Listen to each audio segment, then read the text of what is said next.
Broadcast is now starting. All attendees are in listen-only mode.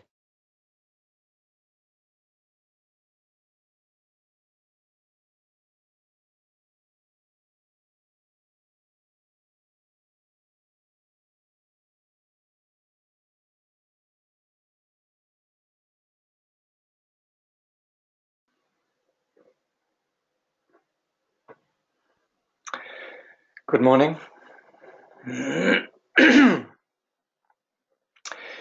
Welcome to our study of Steps to the Great Perfection.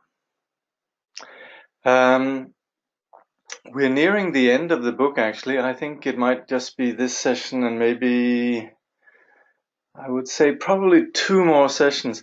Now, I'm going to be gone for a little bit. So I think we'll do today, and then the next session then will be in about a month's time, I'm afraid. I'm going to Nepal, and I'm sort of with what I'm doing, so I'm not quite sure whether it'll work out.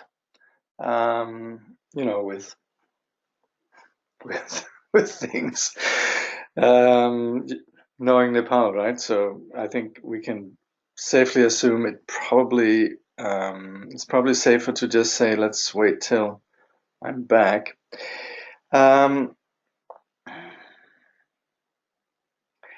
The 8th of May will be our next session then, which will then run for for 2 or 3 more times after that.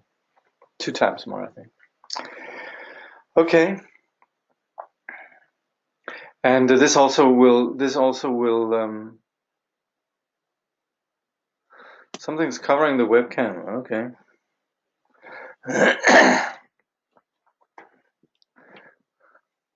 I have some very delicate material to clean my webcam with, as you can see. Mind you, there's something that happens. It's more to do with the focus, actually. Yeah, I think it might, but I think it's something to do with, it just focuses strangely. Yeah. Anyway, it should be better now, right? Okay.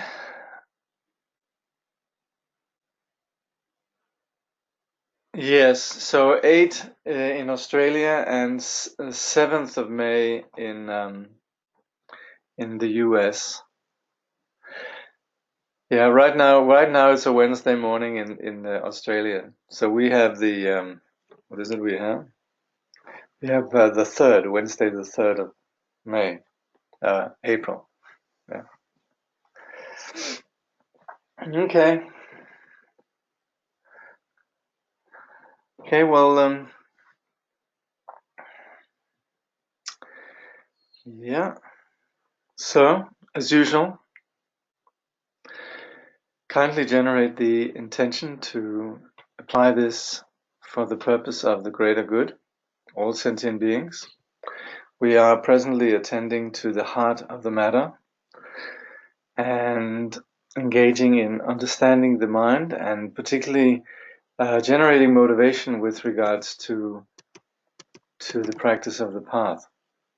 So we've been sort of just visiting very short little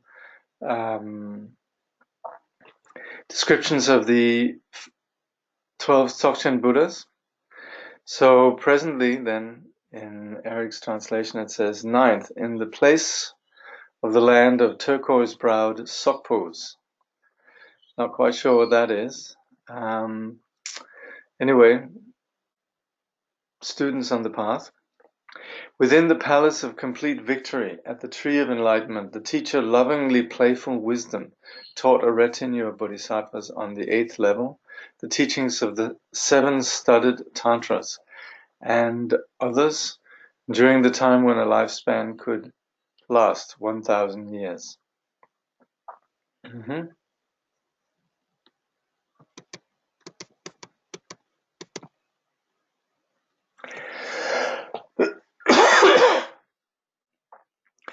So presently we're in the 6th mind training, contemplating the role of negativity, and we've actually covered all these 10, the 3 physical, the 4 verbal, and the 3 mental. And now we're more just speaking about a general practice of what we could call disenchantment, or sometimes we talk about repulsion, and it's all linked up with a determination to be free. So we're not, again, we don't want to fall into the extreme that we are dark and morbid about our existence. It's the other way around. We recognize the opportunity and the causes that drive suffering, and with that insight, then we commit ourselves to not perpetuating these causes, and also we're motivated to extract ourselves from the whole round of cause and effect altogether. So the nature of samsara is that we are continually caught up in this duality that drives cause and effect. So pondering then the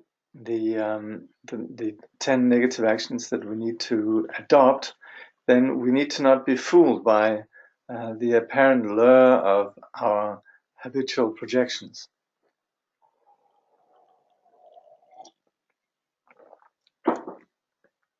And so these are the kind of things that we refer to as worldly activities. So here we're talking about that we'd want to actually have some repulsion, just like food, like it says here, Jigme Lingpa says, like a food repulses somebody with jaundice. So the great master of Udayana, Guru Padmasambhava, said, seek out whatever Buddhist transmission and teaching there are. When you study the sacred Dharma, if you don't use the right attitude to grasp the terms and principles, it will be like pouring water onto an upside-down vessel. None will go inside. When the anguish of samsara wells up, they won't be of any benefit. However worldly wealth may be, like a candle in the wind, a dewdrop in summer, a flash of lightning in the sky, or last night's dream, it is utterly impermanent and unreal.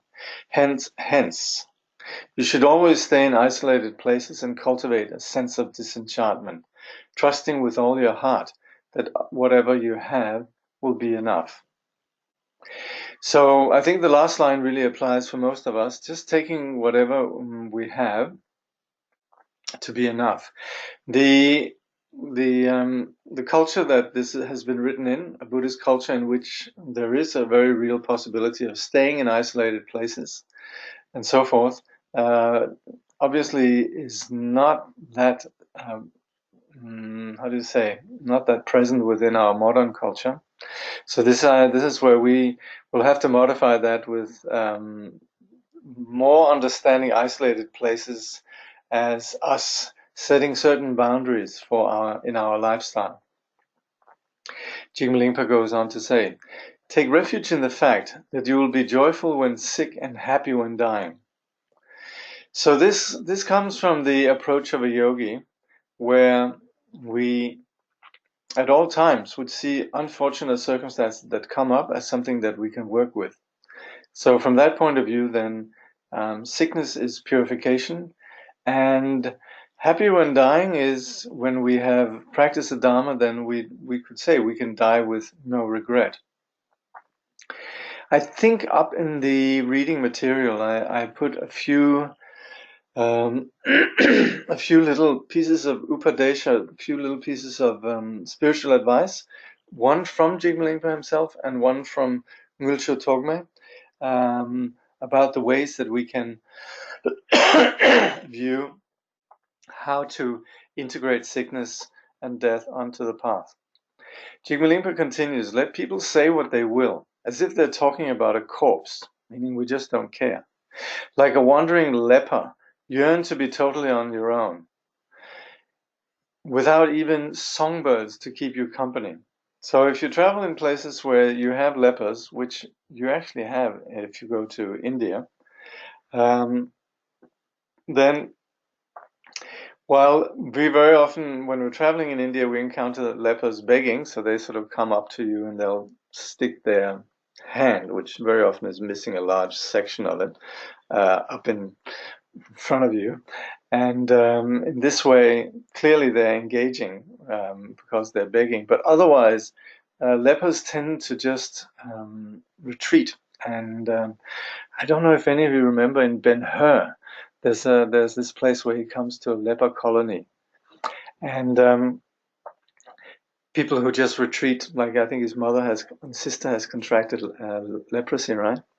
Anyway, so with that sense of just being miserable, wanting to be on our own, sometimes also we say like a wounded deer that's just hiding while it's tending to its wound, right?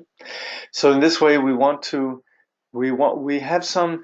This is not just about being antisocial, but it's more about just uh, um, tending to what needs to be tended to. So there's a sense of autonomy here. We're not really dependent on being comfortable or entertained or being distracted by social company. So goes on to say, occupy your mind with meditating on your enlightened guru's instructions. So we have something to do. There's some important work that needs to be attended to, and that's where being in isolation is very helpful. The great master Buddhayana said, the world is a land of sadness. The wonderful joy and happiness of beings, like a dewdrop in summer or wealth in dream, is unreal and swiftly gone. From such things come distorted desires and carelessness. So always cultivate a disenchanted frame of mind. Those who hold worldly splendor in great esteem are of a class with inferior merit. Your heart, like a rotten tree, will never bear the fruit of liberation. Alas, how sad! The mind that thinks of the wealth and prosperity of this life as wonderful and lasting, the mind that thinks it to be stable and excellent, belongs to the most base of all immature beings. Who in this world could be more foolish than that? No one in the past, and no one in the future. So we're talking about disenchantment here and determination to be free, in which getting caught up in the superficial bling of entertainments and what ordinary people would regard as exceptional and extraordinary, here there's a sense of discerning, where we're just not that naive with regards to the with regards to the so-called pleasures of the world. Again, and this has caused so much confusion over the years. You know, when it says something like this world is a land of sadness, that doesn't mean that Buddhists thinks that the world is sad. What we're talking about here is that the confused mind, following after its projections, does not gain satisfaction, does not gain freedom. So the confused mind creates its own world of sadness, and that's what we're talking about here. Of course, what the Buddha is coming from is the understanding that innately everything is bliss, and this is the scope of an enlightened person. But for the time being, taking the wrong drugs, perpetuating the wrong habits, and so forth, we're caught in a cycle that we're only fooling ourselves if we think that sort of these cheap thrills that we might have, that they amount to genuine uh, happiness. So just like we might have friends that have cardiovascular problems who will say, well, I just love my meat and gravy. We might say, yes, you are happy right now, but it's actually perpetuating the cause of your illness and not good for your condition. So we're not exactly being party poopers or depressed health fanatics when we say that. We're just concerned that there's a cycle of confusion that seems to lead to a belief in happiness when actually there isn't. So of course this is what all of this is about then, in terms of understanding that this fascination with the superficial just won't cut it in terms of genuine happiness. And those that might propose that these sort of fleeting moments of gratification, that's happiness, they are deeply confused. So that's what's being said here. I'm sure you know that, but just to unpack this little bit in sort of in the contrast to our cultural discourse and the way that we look at what we perceive as happiness and so forth, then that's what's being said here. Disenchantment, essentially, not partaking in what's ultimately harmful and poisonous. Okay. Now we're looking at the last chapter, and this is like we have it also in the Chetsun Yingtik. This goes beyond just contemplation. Here we're actually describing meditation practice, and in describing the meditation practice here, also it will be quite helpful to recognize that there is some difference culturally, because where in Tibet meditation was something that was deeply implemented in the cultural practice. For us, it's a little bit new, and some of the methods that are described here, while they're intended to direct us to non-conceptual absorption, because of the intricacy of some of these practices, they actually will inevitably engender more conceptual, activity. So, so just to keep that in mind, I would, as an instructor of the Chetsun Yingtik Ngondro, where there's a reference to this kind of approach to meditation, non-conceptual absorption, I would always go back to the instructions on meditation that we have from Jigme Lingpa. Meditation instruction, as you find it in the Dhammadhatu, and now it's called Shambhala, I believe. No, I know it is. So anyway, in Trungpa Rinpoche's instructions on meditation, then we actually find instructions that come from the Mahamudra and Dzogchen traditions, even though we refer to it in the context of both Trungpa Rinpoche's Buddhist and Shambhala teachings, refer to these as Hinayana or foundational, and sometimes people will refer to them as shamatha. But it is really what we're talking about here, training in the non-conceptual samadhi. So if you have been exposed to these teachings, I would warmly recommend them. And these are, I think, by far the most helpful ways of gaining access to the topic. But at the same time, of course, we have an extraordinary fortune in encountering these teachings, and we should familiarize themselves. Some of these references here are to advanced meditation techniques, but then again, if you're here in this class, then sooner or later you're going to be encountering this kind of practice. So with sort of a light touch, then I think it's good to become familiar with these techniques. At the same time, there's a very real practice and potential for thoroughly training in non-conceptual absorption. But that's where I think the simpler the technique, the better. Okay? So wisdom, the seventh mind training, the child scripture, and I think I've been saying this is Sanje Sechigigyu. I just looked at the Tibetan. This is actually a scripture called Buik, the child scripture. So anyway, that states, in this way, I will abandon outer and inner distractions and settle into a non-conceptual absorption. As my experience evolves, this will last longer and longer. Through this, I will never separate from this very point. With this thought, cultivate a sense of certainty and train the mind in this 7th point. And from the conclusion, using non-conceptuality to train the mind is the unsurpassable gateway to the path of concentration. And the sphere of liberation states, drawing in the upper energy brings master over appearances. Drawing in the lower energy brings mastery over emptiness. Retaining and stirring the central energy brings an integrated unity. So the last reference particularly is then to the instructions that we have on Tummo. And as this falls a little bit outside the scope of the present class, I'll just leave it at that.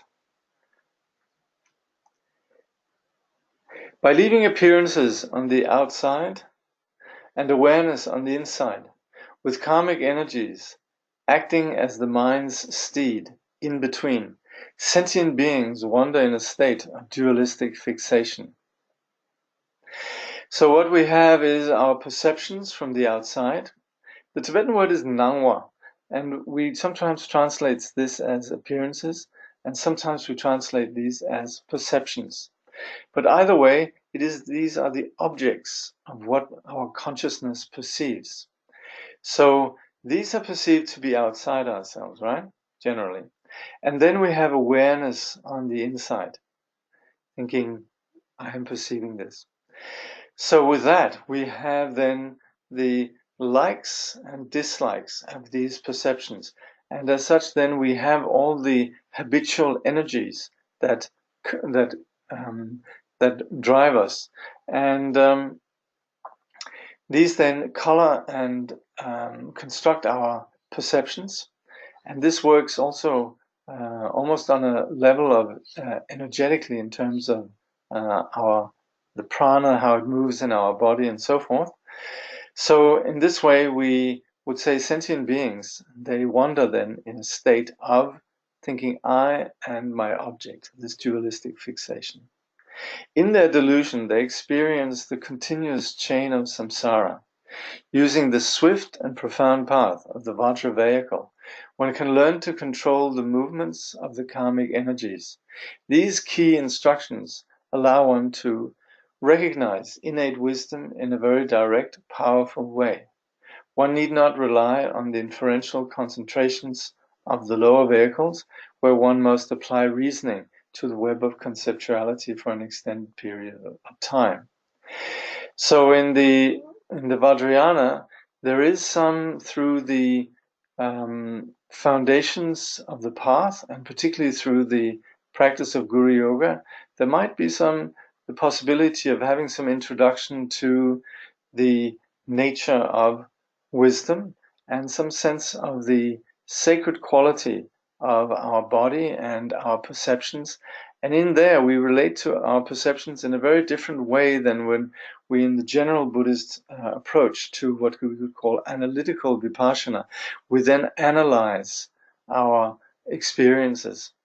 For example, in the approach that we look at sometimes in the context of the Vibhashika, the analysis of the objects in terms of subtle particles, the analysis of our mind, the analysis of time, and asserting the minute components of reality, and also in the Sutantika, where we understand how we where we fail to recognize the particulars and in general are stuck on the general perceptions of phenomena. And particularly in the Madhyamika reasoning, we analyze what we call the self of phenomena and the self of person. And particularly then in the Madhyamika, we come to a realization, or rather through our reasoning, we see that there cannot be a self in phenomena, and likewise there cannot be a self in the person. So that's why we use reasoning, and this is so important. And I would see, particularly for modern people who are so driven by this analytical muscle that we have. it would be a little bit fooling ourselves if we just disregard that. But at the same time, in the Vajrayana, then, what we do is work more with the energetic level of our being, very much linking it up then through the foundational practices of the Ngondro and engaging with the experience of the blessing of the Guru. So the Vajrayana has these particular yogic methods then. These key instructions contain three parts: accessing non-conceptuality of bliss emptiness, accessing non-conceptuality of clarity emptiness, accessing the non-conceptuality of reality itself. So the two first are a little bit particular. The last one, however, is one that I think aligns itself more with what we practically could do in terms of just integrating this approach that we have in many of the pith instructions that you might have received from teachers on the practice of meditation. The first two are a little bit specific, but let's look at them anyway. The non-conceptuality of bliss emptiness. For the first, seat yourself in the 7-point meditation posture and visualize the central channel running straight up and down the interior of your body, which should then be clear and empty, like the interior of an inflated balloon. So seeing our body then as clear, manifest, but completely free from innards and things inside, just empty within the central channel. So this channel has 4 qualities. It is as straight as the trunk of a plantain tree, as delicate as the petal of a lotus, as blue as a cloudless sky, and as radiant as the flame of an oil lamp. So this is very general instruction for the visualization of nadis in general. So this is very valuable. You are inevitably practicing the Ngondro. So there, when you, for example, do the exhalation of the breath, you're already there beginning to visualize the nadis. So this is very helpful. As you meditate on this channel, visualize a white hum syllable at its opening on the crown of your head. So the white hum is the Tibetan letter Ha, but with a little circle and a nada on top, where if you're not familiar with Tibetan, you can also simply visualize the Roman letters Ham. So maybe H-A-M, but it's completely okay to visualize that. Many Tibetan teachers would suggest that. At the low, so that's at the opening of the crown of your head. So this is what we call the Brahmanical aperture. So up at this point here, there's a little opening or a potential for opening at the very crown of the head.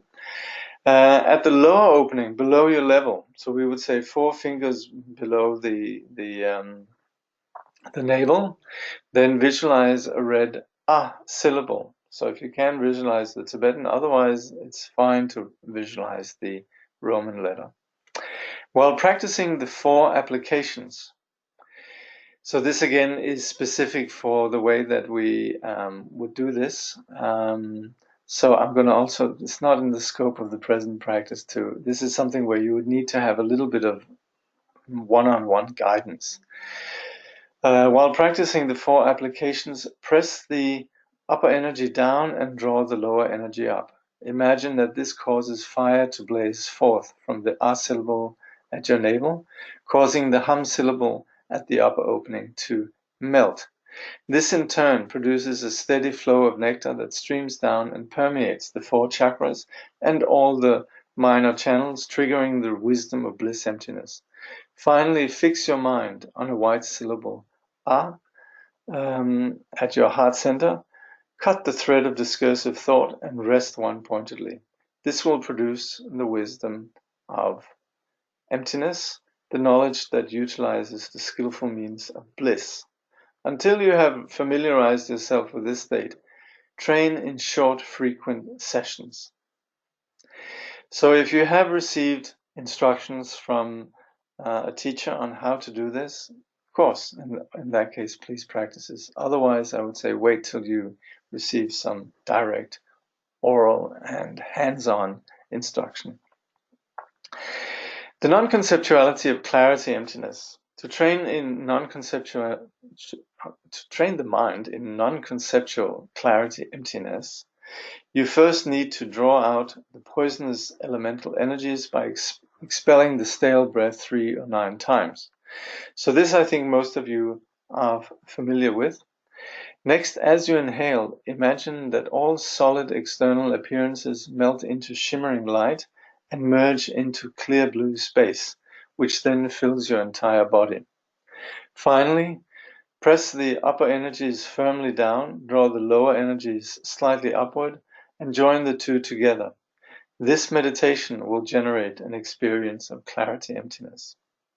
According to the glorious one from Samye, which is then Longchenpa, Pal Samyepa, a vital point of this practice is to meditate that the energies are hot if a cold sensation is dominant, meaning in the winter, and cool if a hot sensation is more intense.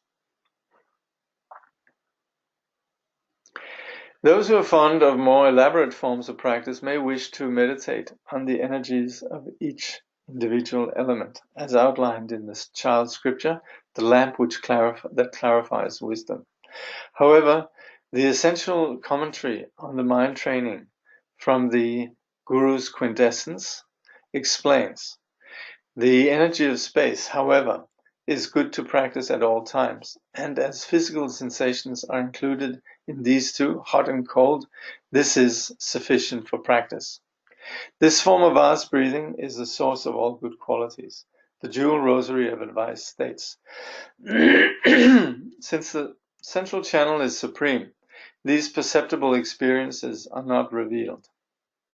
Yet again, without exhaling, inhale and hold the breath. This will cause the energies to pass through the right and left channels into the lower aperture of the central channel, which looks like the lower half of the Tibetan letter Cha. So this just in general, when you have the visualization of the three nadis, also when we're doing the exhalation of the stale breath,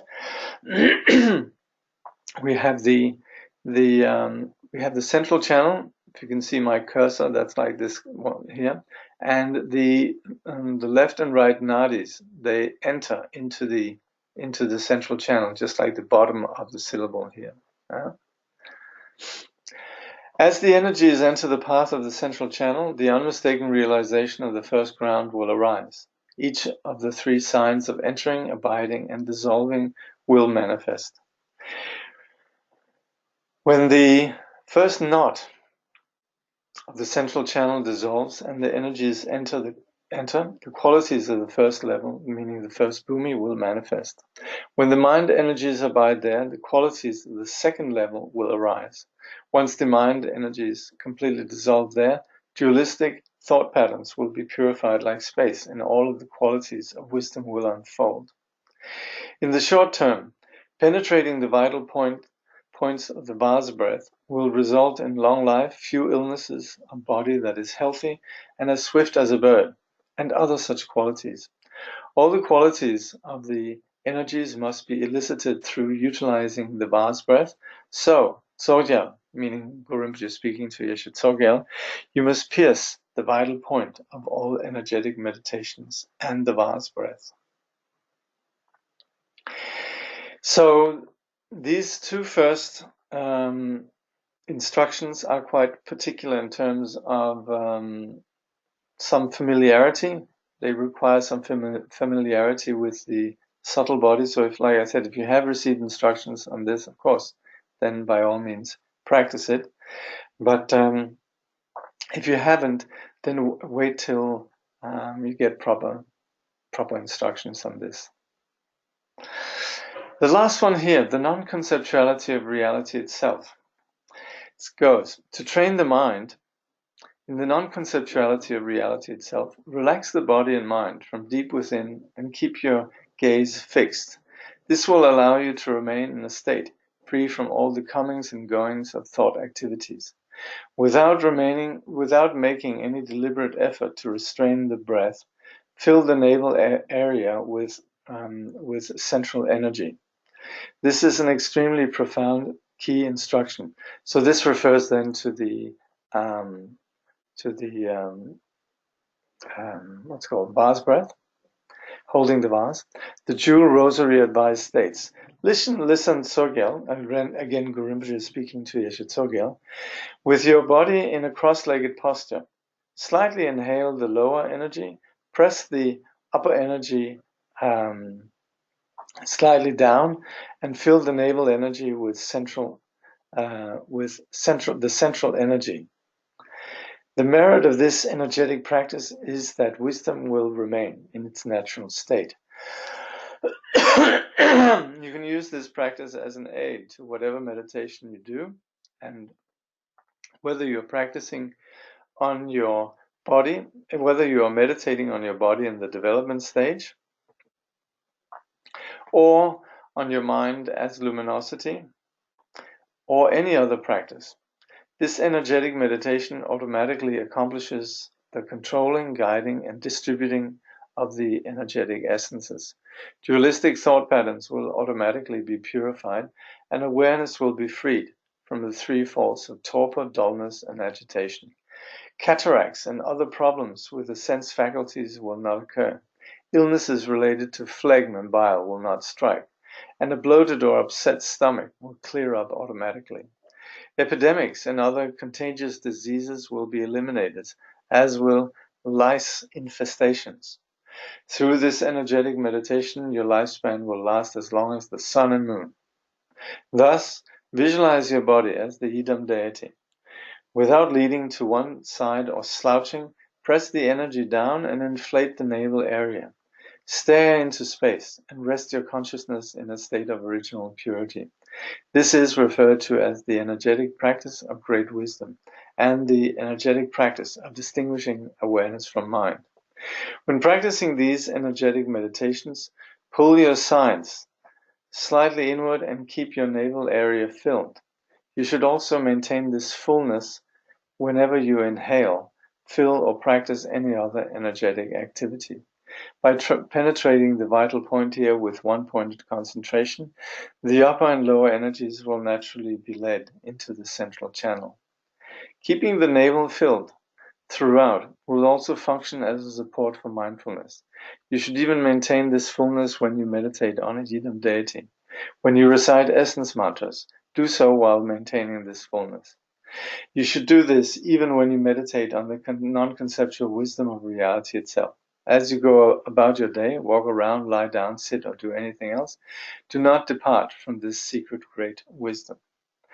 So this again refers to a practice that would require some guidance, but this is the practice of the vase breathing also, which is then understood as something that does not necessarily only require that we do particular practices, but it's something that we can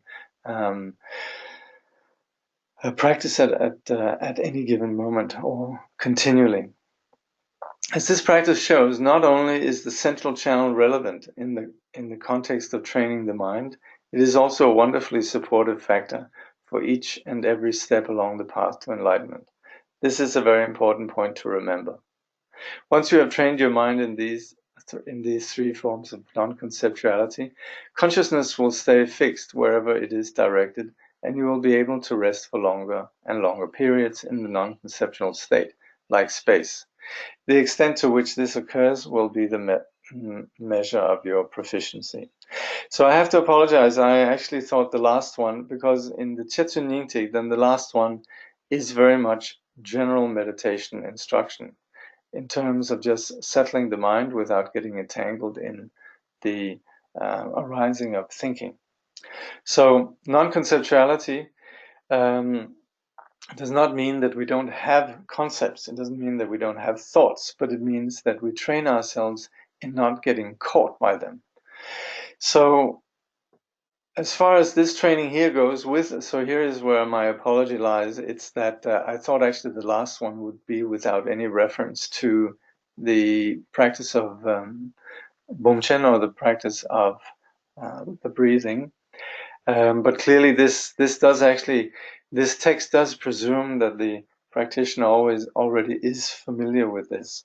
So at the end of the day, I would say these three, something that we can aspire to receive teachings on from somebody who has mastered this kind of path. And I would say in the absence of that, then simply just applying the meditation practices that we have received in the context of just practicing sitting practice, shamatha, vipassana. I think this will, for the time being, be absolutely fine.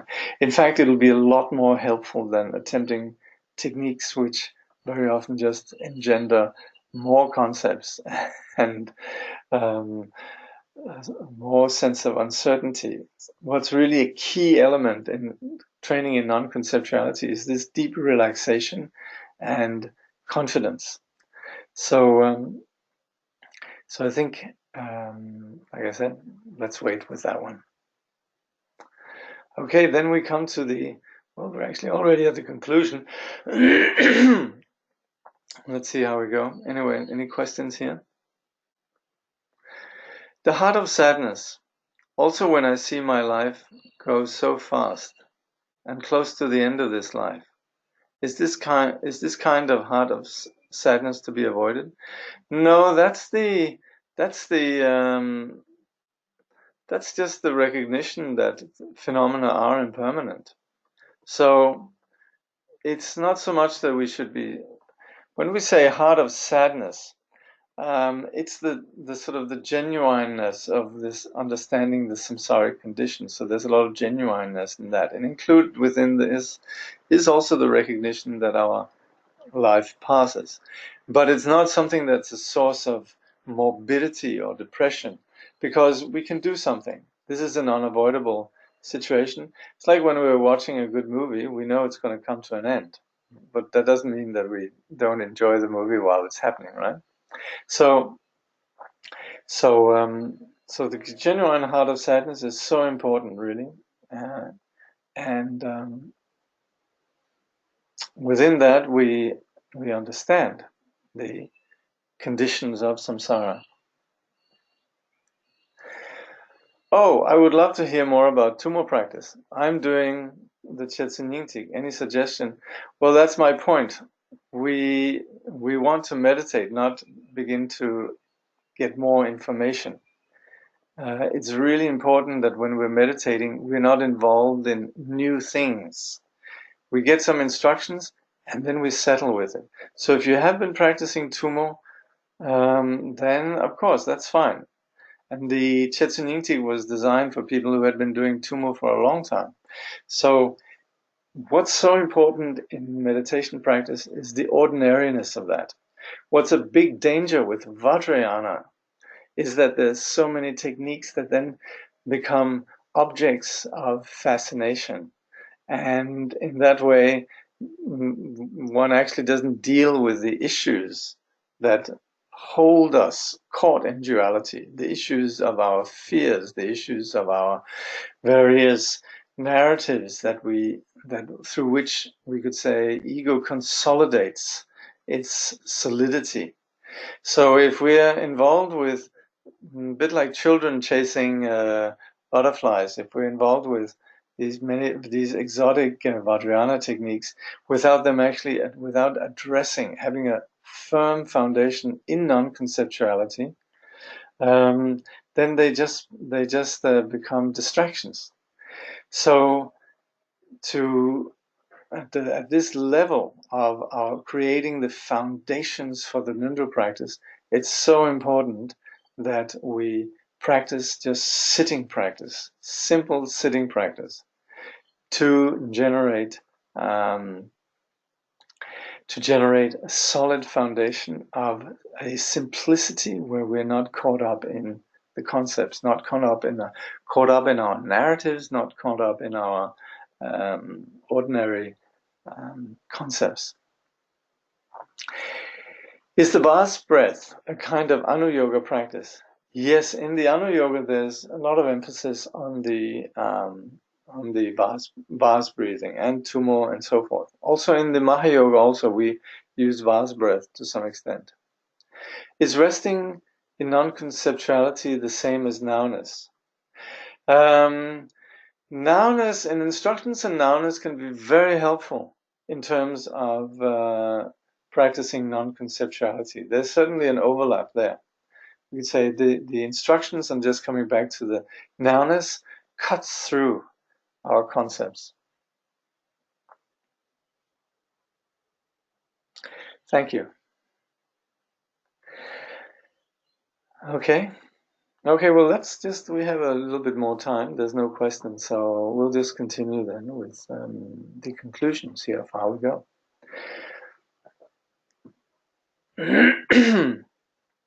Do not allow these 7 forms of training the mind to turn into mere platitudes or words left on the pages of a book.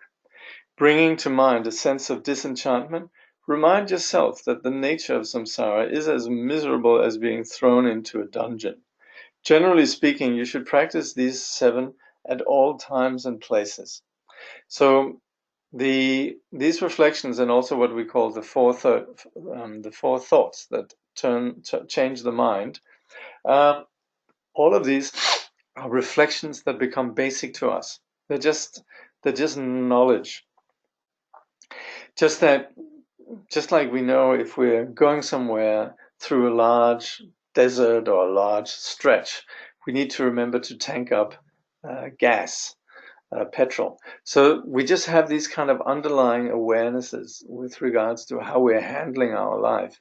And so these insights, they are there at all times as providing a perspective of sanity in terms of our choices and in terms of how we handle ourselves.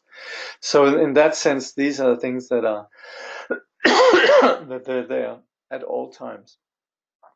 More specifically, when you receive the maturing instructions or other such teachings, you should practice them for 21, 14, or 7 days at the very least. If you do not mingle the teachings with your mind, simply hearing the text to you, simply hearing the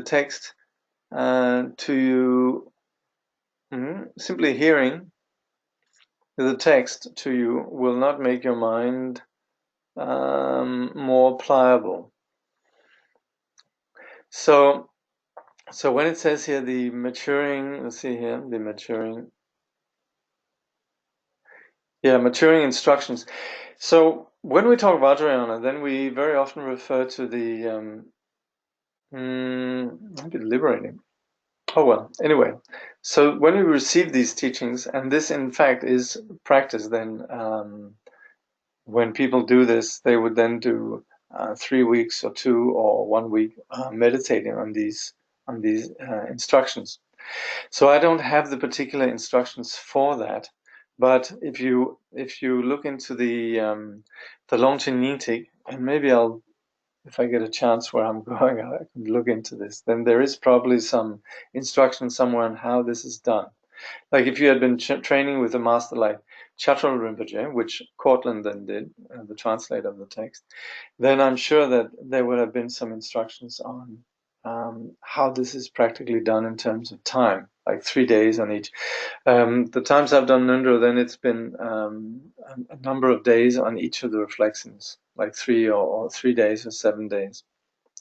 The great master of Udayana taught, this isn't just a matter of words. You have to practice letting samsara's transitory, impermanent, and painful nature permeate your mind, mingling it with your own disenchantment and renunciation. If you don't, it will be just as though you are plagued by hunger and thirst, yet do not partake of the food and drink you have in your hands. Simply knowing that the food and drink will help you won't do a thing. It's clear that you need to actually eat and drink. Just so, by taking what you have understood to heart, you will understand that samsara is like being thrown into a dungeon, and your mind will shift from temporary pleasures to long-lasting contentment alone. So this is famously also where we say it's a bit like hearing the teaching without practicing is like dying of thirst by the side of a freshwater river. As alluded to here, these stages will make the mind of the student completely disciplined and pliable. When this occurs, the door is open to refuge and the rest of the unique preliminary practices, and to the special preliminaries of the heart essence teaching, such as the separation of samsara and nirvana. So we have these as foundations for the general Ngondro practice, and also more specific practices that you have in the heart essence teachings, such as then what's called the Kote Rishan and what's it called, Semrik Shenche, and these kind of things of being clear. What is the confused mind? What is wisdom? As the path of the main practice, the latent potential of the four vajras that abides within the basic nature of beings is awakened via the interdependent ritual of symbols and methods. So this is then the empowerment. The empowerment that matures the student's mind stream into infinite purity. The liberating instructions effortlessly link the student's mind stream with the wisdom mind of the Dharmakaya. All dualistic phenomena are introduced as the dynamic play of mindful awareness, free from arising, abiding, and cessation. So the approach of the Vajrayana is the recognition of Buddha nature right from the outset. So we understand that we are confused sentient beings, and yet at the ground of what we are, there is the uncontaminated nature that we call then Tathagata Garbha, Sugata Garbha, or Buddha nature. So through the realization of the path, through the elimination of confusion, through the path, then we realize this nature. So that's the basis of all Buddhist teachings. But what's special about the Vajrayana is that it, right from the start, asserts that yes, we are indeed confused, but we possess this nature at the very ground. So we call this the ground tantra, or the very starting point of the Vajrayana. And there the student is empowered. The teacher encourages the student to recognize this Buddha that abides within. And in this path we take all our perceptions of the world around us, all the experience of body, the experience of our speech, and so forth. We make that the path, recognizing the purity that's basic to the dimension of the body and the speech and the mind. Then the student is encouraged to then recognize purity as it abides naturally. So it's a bit like when we do Hatha Yoga, for example, then we align ourselves with a natural quality of sanity. When we do particular postures, it's not like we're building up muscle, but rather we're allowing ourselves to connect with the purity that's already there.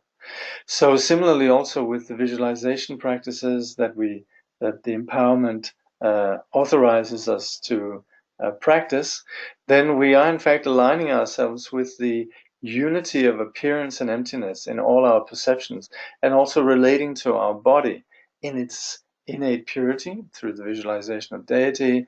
Through the recitation of speech, we align our speech with the natural dimension of the purity that abides within our energy and our speech, and also with settling the mind in non-conceptuality, that we're aligning our mind with the mind's natural condition. So all these methods that we have in the Vajrayana, they are premised then on recognition of an abiding purity that we already possess. And this is what the teacher then empowers us to see. So rather than seeing ourselves as sentient beings, we are empowered to see ourselves as already Buddhas. Of course, there's the recognition of the ground Buddha, what we call the abiding purity. And there's also the recognition that there is temporarily obscuration. And so while we right now don't see this nature just like somebody who has jaundice, when they look at a white piece of paper or we say a conch, they see it as yellow. But somebody who know that they have jaundice and they look at a conch and they see it as yellow, they would still, if somebody asked them what is the color of the conch, they would say, well, right now I have jaundice, so I'm seeing it as yellow, but in fact it is white.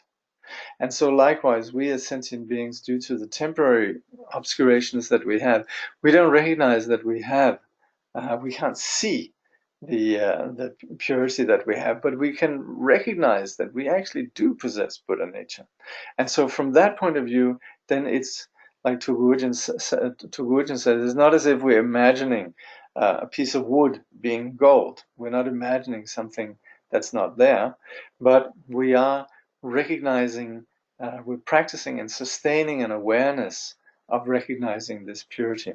So that's where in the Vajrayana then we receive this empowerment, and that's where we would say such an empowerment matures the student's mind stream into this perception of purity. And what we call then the liberating instructions. So we have the first, which is called maturation, which is the empowerment, and then the second are then the liberating instructions, and that is then where we get the particular instructions how to practice. And so that's then the liberation. And in there we're introduced to how all phenomena then are an expression of this purity. Jigme Lingpa then goes on to say the development stage of unified appearance emptiness, meaning that we're integrating this understanding that things appear and yet they have nothing graspable about them. So the development stage, the visualization practices that we do, it engages this, and this utilizes some aspects called symbol, meaning, and sign to manifest ordinary appearances our perceptions, sounds, and adventitious habitual tendencies, meaning that what arises in the mind as the manifold display of the three mandalas, meaning deity, mantra, and wisdom. The vital points and meaning of the tantras, scriptures, and key instructions are encapsulated in Vajra words and must be taught explicitly via the 6 limits and the 4 modes. So these are particular ways of, and I forget now what they are, but they're particular ways of understanding the literal meaning and also what's behind the words. Using the pristine flow of teachings found in the 4 rivers of our own tradition, these are particular ways in the Nyingma tradition of understanding the transmissions that there are. Using the pristine flow of teachings found in the 4 rivers of our own tradition, the secret mantra of the ancient translation school, one must skillfully utilize the methods that will transform the student's mind stream into the nature of the 3 Vajras. So this again refers to teachings that one would specifically have received. Or if one hasn't received it now, then in practicing the Ngondro, this is then where the Ngondro is heading. This is what will be what we call the main practice. Again, all of this comes down to, as much as it sounds intricate, as much as it sounds complex, it's really just a way of engaging our being within simplicity. So from the point of view of engaging with our reality, the Vajrayana is of ultimate simplicity. It's just engaging wisdom within all our perceptions.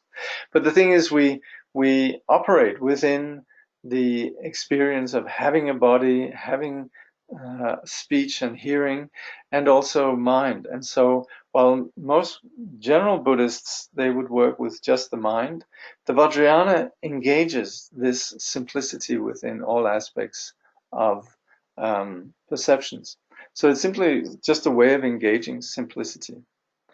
So that is why it says one must then skillfully utilize the methods that will transform the student's mind stream into the nature of the 3 Vajras, meaning into the pure aspect of body, speech, and mind. Okay. This is a little bit appetizer for the main Vajrayana section.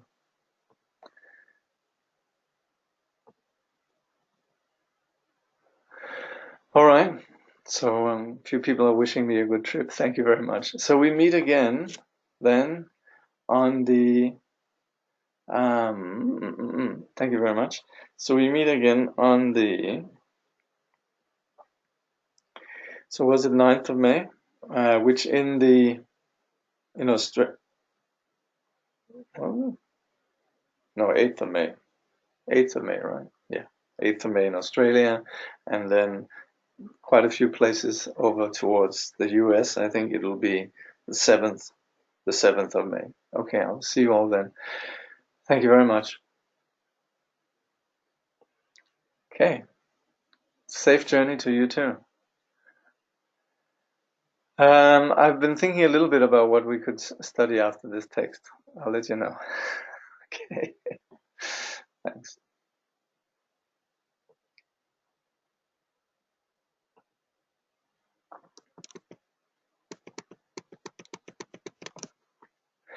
Through this virtue may all beings throughout existence awaken together without a single being left behind. In the pure realm of the luminous essence, the ground of the great perfection, may they remain inseparable from the kayas and wisdoms.